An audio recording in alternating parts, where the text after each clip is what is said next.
โอ้สบายดีวันนี้จะพาพวกเจ้ามาเลาะบุญทันหลวง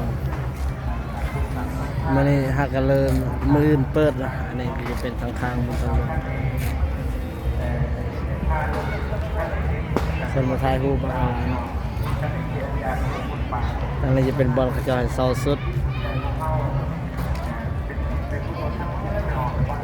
อันจะเป็นบรรยากาศข่าวๆนะผู้ใดที่อยากมาเลาะก็มาได้เนาะขายของกินหลายผู้ใดยังบ่มากก็มาเด้อมีพายางข่าวๆ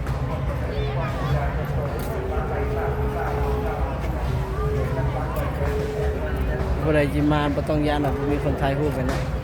นี่อันนี้คนถ่ายรูปแม่นจะมีเงินหารถเบิร์ดคนไทยฮู้ให้จ้างเลยจ้างกับเจ้าไทยอันนี้มันจะตะกล้องเต็ม